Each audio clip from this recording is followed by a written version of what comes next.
नमस्कार सबै श्रोताहरू तथा दर्शकहरूलाई नेपाल कम्युनिस्ट पार्टी संयुक्तको तर्फबाट मेरो हार्दिक अभिवादन छ।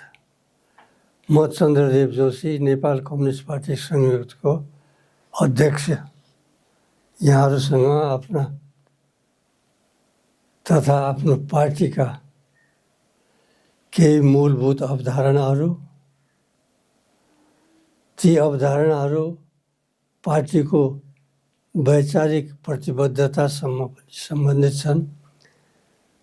कम्युनिस्ट आन्दोलन, नेपालको कम्युनिस्ट आन्दोलनमा देखिएका विकृतिहरूसँग पनि सम्बन्धित छन् र फागुन 21 गते जुन निर्वाचन, संसदको निर्वाचन जुन हाम्रो अगाडि छ,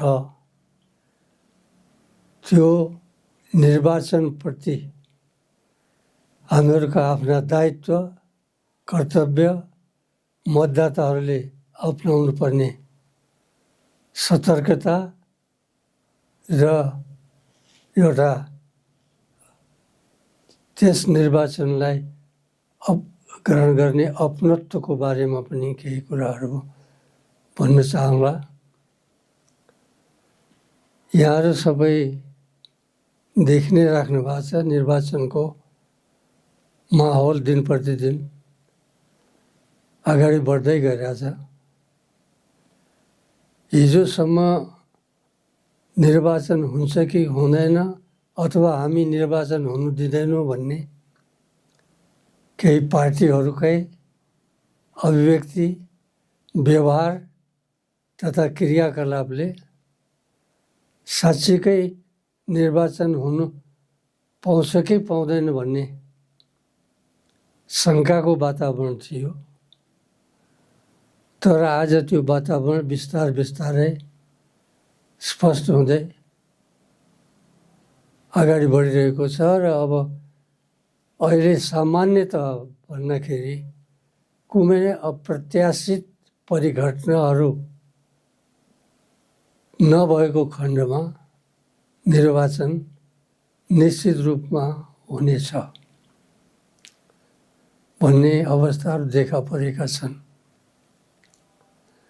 यस अवस्थामा सर्वप्रथम हामीले यो निर्वाचनको विशिष्ट चरित्र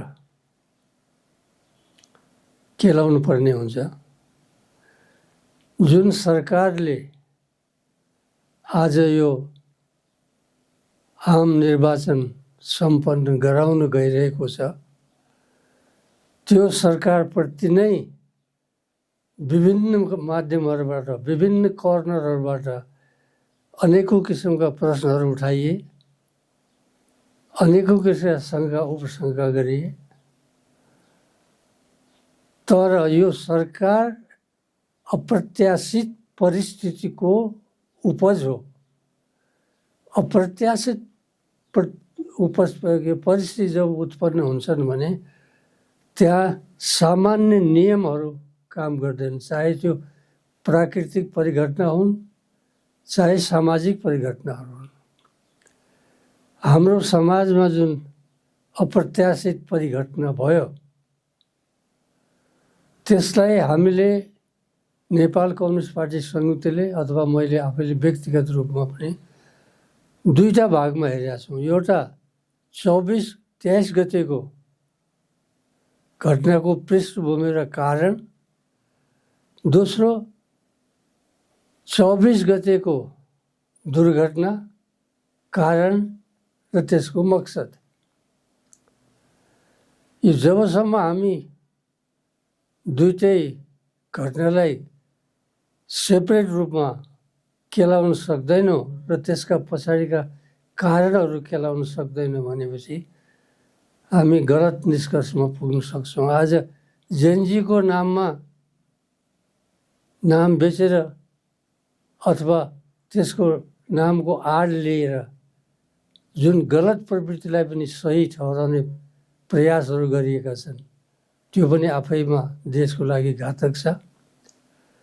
जेनजी 24 गतेको युवाहरूको पुस्ताको आन्दोलनलाई एउटा बाह्य शक्तिहरूको हस्तक्षेपको रूपमा हेरेर जसरी केही नेताहरू भन्नेले गरिरहेका छन्, ठुल्ठुला नेताहरू अहिले पनि आजसम्म पनि विशेष गरेर यो देशमा धेरै समय राज्य गरिसकेका, सत्ता सञ्चालन गरिसकेका केपी ओलीजी जस्ता अथवा हाम्रो शेरबहादुर देउवाजी जस्ता आदि इत्यादि जुन नेताहरू छन्, जसको यस देशको राजनीतिमा सधैँ हालिमुहाली रह्यो र सधैँ गर्यो।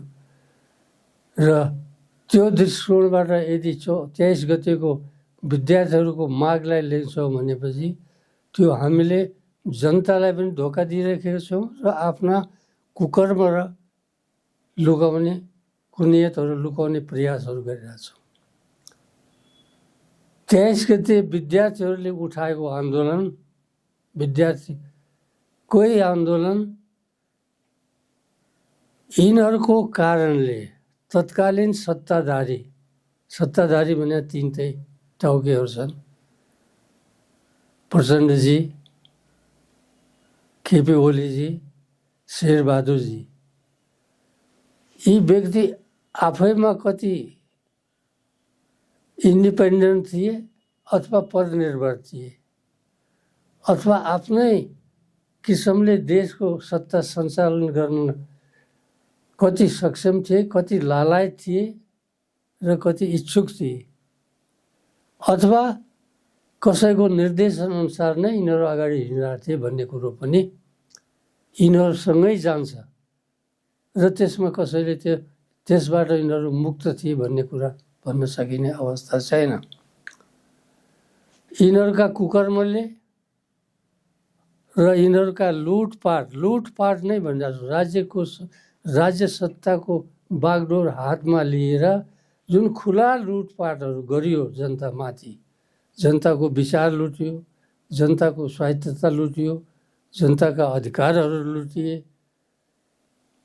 तपाईँको एउटा यस्तो शक्ति राष्ट्रिय अन्तर्राष्ट्रिय क्षेत्रमा कुख्यात भएका माफिया शक्तिहरू जुन हुन्छन्, जुन तपाईँका साम्राज्यवादी एजेन्टहरूले चलाइराखेका जुन छद्म रूपमा अनेकौँ एनजिओको नाममा, आइएनजिओको नाममा अथवा अरू विभिन्न अभियानको नाममा जुन चलाएका अरू देशको मानसिकतालाई परिवर्तन गर्ने र आफ्नो पक्षमा ल्याउन सक्ने र त्यहाँको राजनीतिमाथि आफ्नो नियन्त्रण गर्ने जुन क्रियाकलापहरू चलिरहेका थिए, तिनीहरूको शिकार यिनीहरू भएकै हुन्। तपाईँहरू सबैलाई थाहा छ, यस देशको 80% एनजिओ आइएनजिओ कसको नियन्त्रणमा रह्यो त? एमालेको नियन्त्रणमा। सर्वप्रथम तपाईँको 48 सालको जनक्रान्ति पुरा भइसकेपछि पहिलो आमसभा पाल्पामा गर्दाखेरि स्वयं त एनजिओको पैसामा सञ्चालन गरेको प्रजातन्त्रको लागि, शुद्धिकरणको लागि प्रजातन्त्रको नाममा जुन त्यहाँबाट एनजिओहरूको हस्तक्षेप यहाँ स्वीकार गरियो र एकपछि अर्को उनीहरूको उसमा चल्न थाले। त्यसपछि उनीहरू त्यो दलदलबाट बाहिर निस्कन सकेन। म कहिलेकाहीँ सोच्छु, यहाँहरूले पनि सबैले हेरिराख्नु नै भयो होला, इन्डियन सिनेमाहरूमा कहिलेकाहीँ आउँछन् नि, धेरै जसो एउटा उनीहरूको डाकाहरूको ग्याङ हुन्छ अथवा लुटाहरूको ग्याङ हुन्छ। त्यो ग्याङभित्र कुनै मान्छे पसिसक्यो भनेपछि त्यहाँबाट उसले त्यसको चरित्र बुझिसकेपछि फर्कन चाह्यो भने उसलाई भन्ने गरिन्छ, बेटा इसमें भित्र आने का रास्ता तो है लेकिन बाहर जाने का रास्ता नहीं है भन्छ नि। त्यस्तै त्यो अन्तर्राष्ट्रिय साम्राज्यवादी शक्तिहरूका फैलाएका जुन सञ्जालहरू हुन्, त्यो सञ्जालभित्र जुन रूपमा यिनीहरू आफ्नो स्वार्थ पूर्तिको लागि, आफ्नो सत्ता टिकाउनको लागि जुन किसिमले प्रवेश गरे, त्यसबाट फर्केर आउने ठाउँ यिनीहरूसँग हिजो पनि थिएन, आज पनि छैन। आज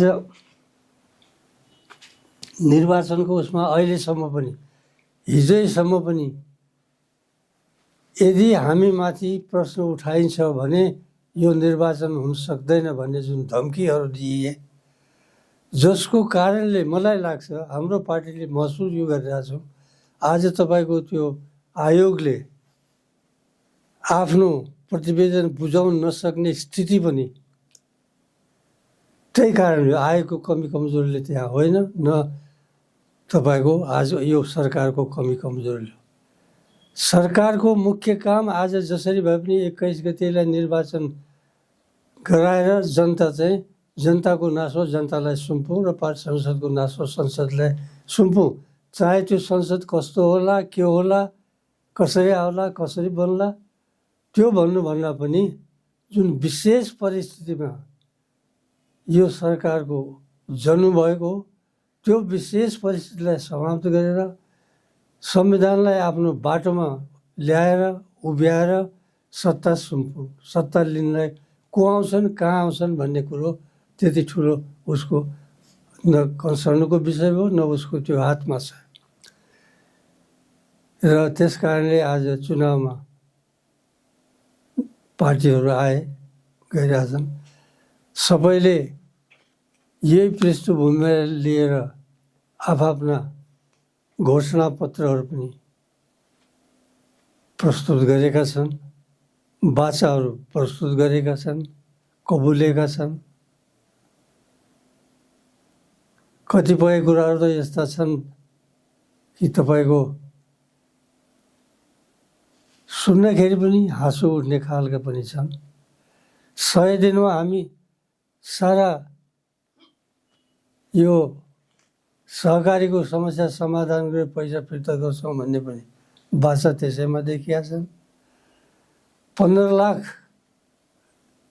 रोजगारी ल्याउँछौँ भन्ने पनि त्यसैमा वाचा देखिया छन्। शिक्षा निःशुल्क गर्छौँ भन्ने पनि त्यसैमा देखिया छन्। आखिरमा कुनै कुरा प्राप्त गर्नको लागि कुनै आधार तयार त हुनु पर्यो। 15 लाख रोजगारी गर्छौँ भनेर भनिया छ। कुन आधारमा रोजगारी सिर्जना गर्ने हो त? त्यसको लागि के हो त? रोजगारीको सिर्जना भनेको मतलब उत्पादनसँग सोझो जोडिएको कुरा हो। उत्पादनको लागि दुईटा कुरा अपरिहार्य हो। एउटा उत्पादक शक्ति र दोस्रो पुँजी। उत्पादक शक्तिका हामीसँग श्रमशक्ति दुईटा किसिमले विभाजित हुन्छ कुनै ठाउँमा। एउटा त मानसिक, बौद्धिक भनौँ न त्यसलाई, मानसिक बौद्धिक, दोस्रो शारीरिक। हाम्रो अथवा कुनै पनि समाजको सबभन्दा ठुलो पुँजी श्रम नै हो। श्रमिक नै सबभन्दा ठुलो पुँजी हो। तर हाम्रो अहिलेको अवस्था के छ त भन्दाखेरि श्रमिकलाई हेर्यो भने बौद्धिक श्रम पलायन भइरहेछ। कुनै यहाँ त्यसको वातावरण देखिया छैन, कुनै आगो छैन, आधार छैन, ठाउँ छैन। र तपाईँको शारीरिक श्रमले श्रम गर्ने ठाउँ पाइरहेका छैन। दोहोरो पलायन छ। शारीरिक श्रम जुन उत्पादनको प्रमुख आधार हो, त्यो ठाउँ नपाएर पलायन भइरहेछ। बौद्धिक जुन श्रम हो, जसले नयाँ निर्माण गर्ने हो, जसले नयाँ प्रविधिलाई अगाडि बढाउने हो, जसले उत्पादनका नयाँ साधनहरूको जमर्को गर्ने हो, अनुसन्धान गर्ने हो, त्यो शक्ति आफ्नो दिमाग लगाउनको लागि वातावरण नपरेर जिन्दगी यहाँ किन बर्बाद गरौँ, मेरो दिमाग समाजको सोसाइटीको लागि त होला, जहाँ गए पनि काम गर्न पाए भनेर विदेशमा गइरहेछ। जुन देशको बौद्धिक शक्ति पलायन हुन्छ त्यो देशले कहिले पनि आत्मनिर्भर भएर उन्नति गर्न सक्दैन। किन? उसँग निर्माणको लागि आधार तयार गर्ने बुद्धि नै जब रहँदैन भने अरूको भरमा बाँच्न बाहेक यहाँ कुनै पनि छैन। साधारण श्रमिक जसले जुन निर्माणको सबभन्दा ठुलो आधार हो, त्यो आधार खुट्टा टेक्ने ठाउँ नपाएर गइरहेछन्। कृषि क्षेत्रमा हेर्ने हो भने सारा जग्गा जमिनहरू बाँझो छन्, जहाँबाट श्रमिकले श्रम गर्ने ठाउँ पाउँथ्यो। किन त भन्दाखेरि कृषिप्रतिको दृष्टिकोण नै भन्न त सधैँ नियोग आयोगहरू बनाए, पैसाहरू दिए, गाई बाख्रा किन्नलाई पैसा दिएछौँ भने ऊ भने, तर बिना योजनाको, बिना कुनै कन्सेप्ट क्लियर गरेर पैसा फालेर त्यो पैसा आफ्ना आसेपासेहरूको खल्तीमा जानु बाहेक उसमा त गएन। कृषक अथवा हाम्रो जुन जमिन हो आज थारो पुँजी भएर बसिरहेछ। त्यो पुँजीलाई जन्माउन सकिरहेको छैन, थारो भैँसी जस्तो छ। त्यसको लागि के गर्ने हो त? सबभन्दा बेसिक आधार आजको जमानामा हिजोको रूपमा सोचेर हुँदैन। जबसम्म बजारिया सहरिया पुँजी ग्रामीण क्षेत्रमा प्रवेश गर्दैन र जबसम्म प्रविधिले ग्रामीण क्षेत्रमा प्रवेश गर्दैन भने त्यहाँ श्रमका जुन शक्तिको लागि चाहिने आवश्यक साधन, आवश्यक तपाईँको यो ठाउँ, आवश्यक प्रवृत्ति निर्माण हुन सक्दैन र मानिसले त्यहाँबाट पलायन हुन भएको छैन। आज भनिरहेछन् 5 लाख जनसङ्ख्या बजारमा हरेक उसमा आइरहेछ। के को लागि त? उनीहरूलाई रहर लागेको छैन त। तर के छ त भन्दाखेरि कृषि क्षेत्रमा किन त न त कृषकले आफ्नो उत्पादनलाई बजारीकरण गर्नको लागि माध्यम पाएको छ, न बजार त्यहाँसम्म पुग्न सकेको छ। जब उत्पादनले बजार पाउँदैन भनेपछि त्यो वितरण हुन सक्दैन, जान सक्दैन। उत्पादनले त बजारमा त पुग्नु पर्यो। बजारमा पुग्नको लागि त्यसको उचाइ हो। हामीले कृषि बजार, ग्रामीण बजारलाई सहरिया अर्थतन्त्रसँग जोड्नै सकेका छैन अहिलेसम्म भनेपछि यी आधारभूत कुराहरूमा यी साराका सारा जुन घोषणापत्र मैले हेरिराखेको छु हिजो अस्तिदेखि कतै पनि यो बेसिक आधारमा छैन। हामी पुँजीको यहाँ विदेशी लगानी आइदियो भनेर सब ल्याउने भनेर सबले बाचा गरेका छन्। अरे भाइ, पुँजी त कसैले चाकरी गर्नै पर्दैन, ल्याउनै पर्दैन। पुँजी त हावा जस्तो आफै बग्ने हो। जहाँ उसले आफ्नो सुरक्षा देख्छ, जहाँ आफ्नो नफा देख्छ, जहाँ सस्तो श्रम देख्छ, पुँजी त आफै दोहोरेर आउँछ। हामीले चाकरी गर्नुपर्ने हुन्छ र हामीले खुसामत गर्नुपर्ने हुन्छ। लगानी सम्मेलन भन्छौँ, लगानी सम्मेलन गरिराख्नुपर्ने हुन्छ त आफै खोजेर पुँजी त आफै दोहोर्छ। उसलाई लगानी गर्ने वातावरण त बनाउन सकेका छैनौँ। नियम गर्छौँ, भाषण गर्छौँ, अनि पुँजी ल्याउनलाई प्रयास गर्छौँ भन्दै कसैले कर्जा दियो मक्क पर्छौँ, कसैले ल्याइदियो लगानी ल्याइदियो भने। तर के देखिरहेछौँ त्यो यहाँ लिएर लगाएको पुँजीले न त संरक्षण पाइरहेछ, न उसको तपाईँको एउटा नफालाई तपाईँ ग्यारेन्टी साथ उसले ढुक्क भएर बस्न सकेको छ। देखिहाल्नुभयो अस्तिको 24 गतिको घटनाले कत्रो ठुलो मार पर्यो प्राइभेट सेक्टरमा भनौँ, जुन क्षेत्रमा निजी पुँजी लगाइएको थियो र लगाउन सक्ने वातावरण थियो भनेपछि त्यस अवस्थामा जब यहाँ सत्ताको क्षमता त्यसको संरक्षण गर्न सक्ने अवस्था छैन भनेपछि कसले त्यसले गर्छ त? र त्यस कारणले हामीले आफ्ना घोषणापत्रहरूमा के यस्ता यी सारभूत कुराहरूलाई आफ्नै किसिमले प्रस्तुत, सैद्धान्तिक रूपमा प्रस्तुत गरेका छौँ। आज व्यवहारिक रूपमा हामीले त्यो सम्पूर्ण लागू गर्नको लागि हामी राज्य सत्ताका सहभागी नहुन सक्ने अवस्था नहोला हामी पार्टी। तर के छ त भन्दाखेरि कुनै पनि राजनीतिको काम चाहिँ सही राजनीतिको पार्टीको दुईटा काम हुन्छ।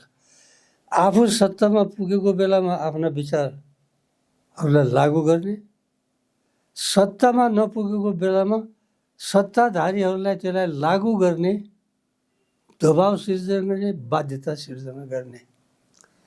हामीले आज आफूलाई त्यही रूपमा प्रस्तावित गरिरहेछौँ कि हामी तलबाट दबाव सिर्जना गर्न सक्छौँ। हाम्रो नारा अहिले शोषणविहीन समाजको निर्माण, घुस भ्रष्टाचार रहित प्रशासनिक यन्त्र,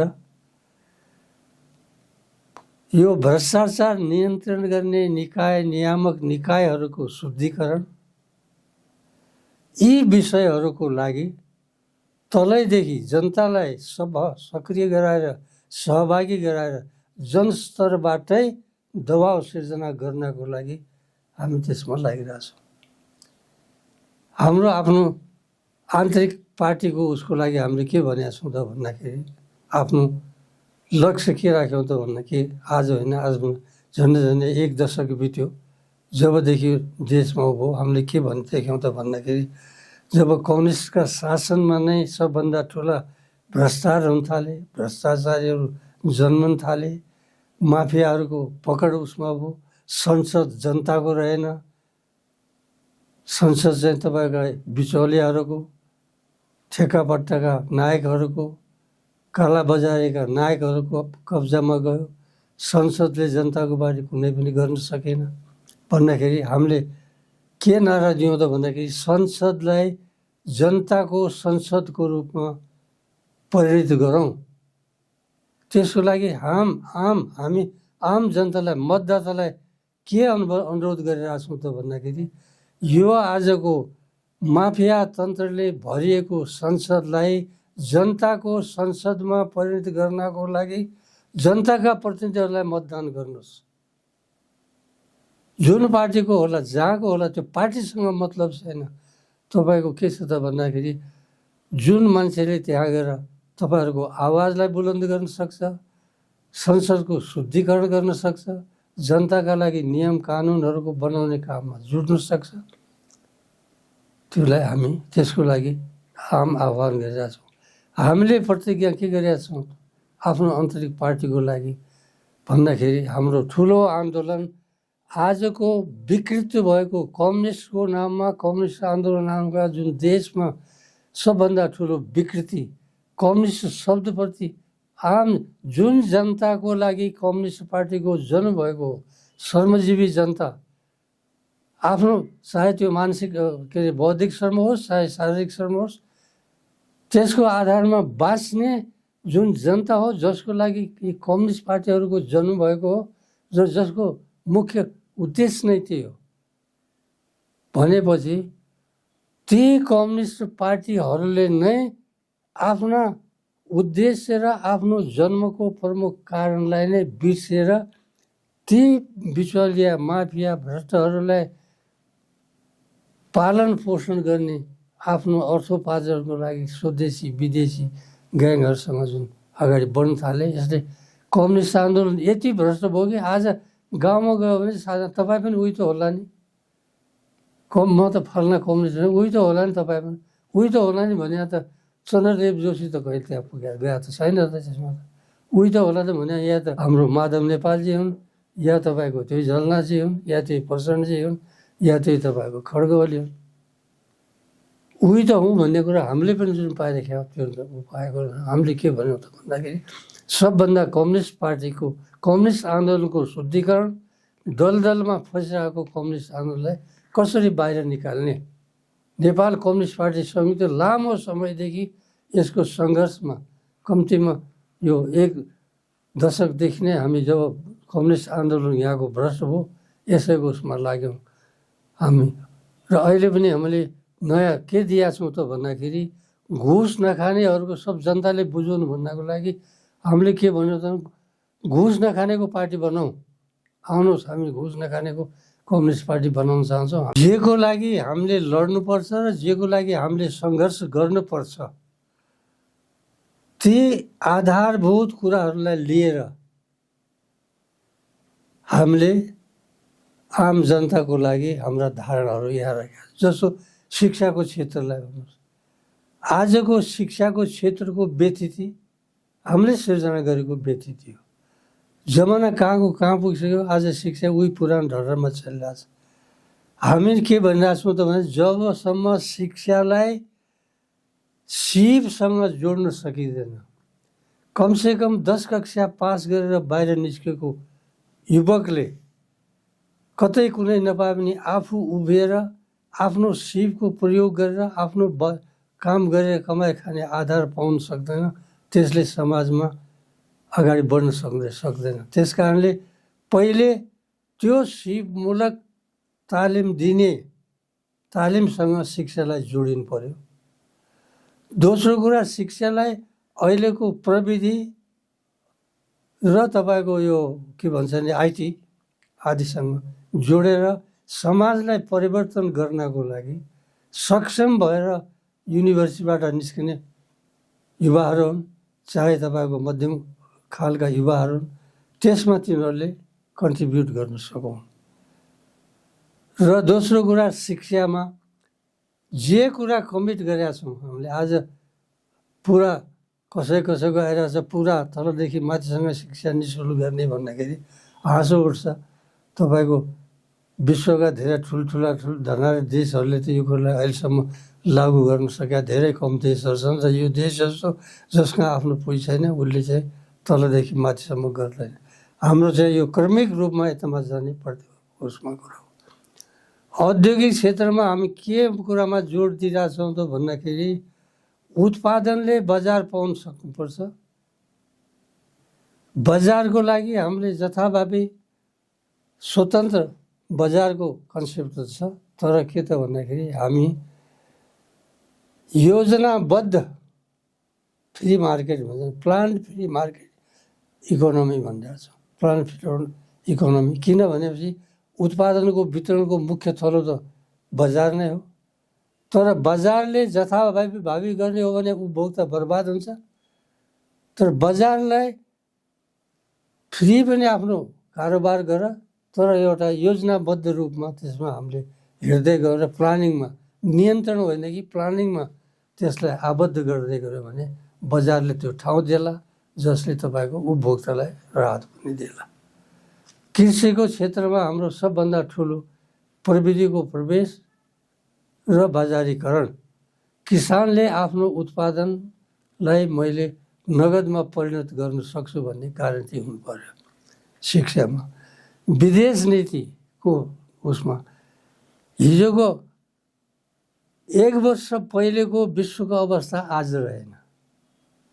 त्यस कारणले हामी एउटा असंलग्न राष्ट्र हौँ भन्ने रूपमा टिकिरहनलाई अब संसारको बदलिदो परिस्थितिले त्यति हामीलाई दिने। असंलग्न त हौँ, असंलग्न रहौँला, तर त्यसले मात्रै ठेक्न सक्ने अवस्था छैन। अब हामीले दिनरात द्रुत गतिमा बदलिरहेका विश्व सम्बन्धहरू, जुन संसार विश्वको विभाजनका नयाँ, अब आर्थिक विभाजन मात्रै रहेन कि आधिपत्यको विभाजन। हिजोसम्म आर्थिक उसमा रहेको होला, तर अब चाहिँ विश्वमाथि कसले आधिपत्य जमाउने भन्ने जुन नयाँ परिस्थिति अगाडि सिर्जना भइरहेछन्, त्यसमा हामी निष्पक्ष भएर किनारामा लागेर बस्न सक्छौँ त सक्दैनौँ।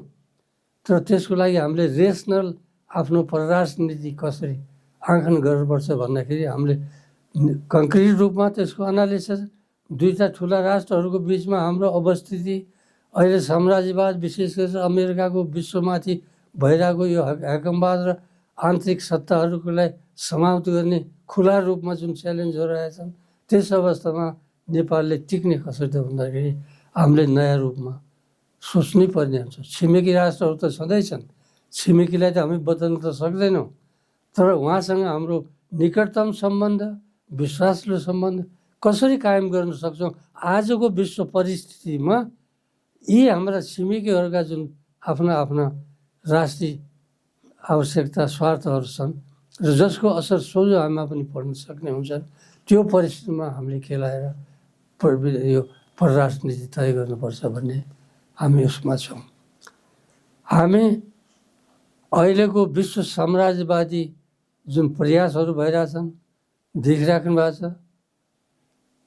तपाईँको पैलेस्टाइनहरूलाई समाप्त गरिसकेका छ। उता एउटा छिमेकी देश भेनेजुएलाले आफ्नो कब्जामा लिइसकेका छ। क्युबामाथि उसलाई उठ्न नसक्ने गरेर ठेक्ने प्रयासहरू भइरहेछन् भन्दाखेरि यी जुन साम्राज्यवादी नयाँ तौर तरिका चाहिँ अगाडि बढिरहेछन्, एग्रेसन अतिक्रमणका जुन प्रावधान छ, हामी यसको घोर विरोधमा छौँ। हामी पैलेस्टाइनीहरूको स्वतन्त्र राज्य हुनैपर्छ भन्ने पक्षमा छौँ। हामी इजरायलको अतिक्रमण समाप्त हुनैपर्छ, मध्यपूर्वमा हाइकमलाई समाप्त हुनैपर्छ, अमेरिकाको नयाँ हाइकम बन्द गर्नुपर्छ भन्ने उसमा छौँ। र अब अहिले जुन तपाईँको आणविक अस्त्रको जुन नयाँ होडबाजी सुरु भयो, जसले विश्वलाई समाप्त गर्नलाई फेरि नयाँ बाटोमा गइरहेछ, हामी त्यसको घोर विरोधमा छौँ।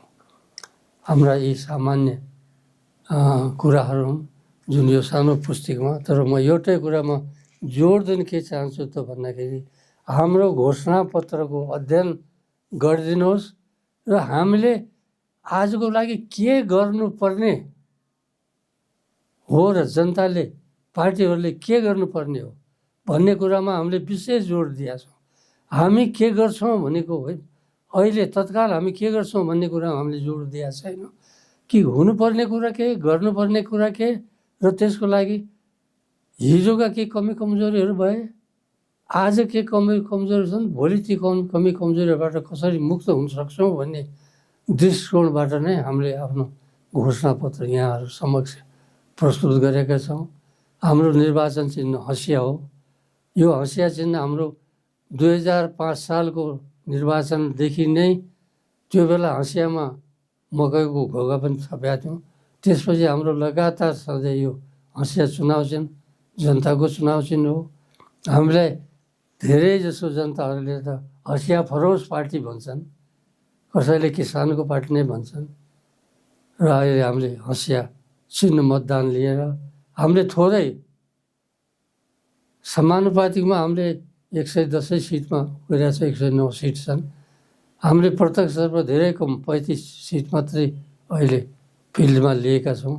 तर जो जति हामीले निर्वाचनमा ओह्रालेका छौँ, एउटै कमिटमेन्टको साथमा ओह्रालेका छौँ कि हामी जनताका हौँ, जनताको माझमा छौँ, जनताको लागि काम गर्नेछौँ। पैसा खर्च गरेर, पैसा रक्सी भात खुवाएर भोट माग्ने पद्धतिको हामी घोर विरोधमा छौँ। हामीले संविधान संशोधनको लागि 2-3 कुरालाई प्रमुख रूपमा हेरिरहेका छौँ।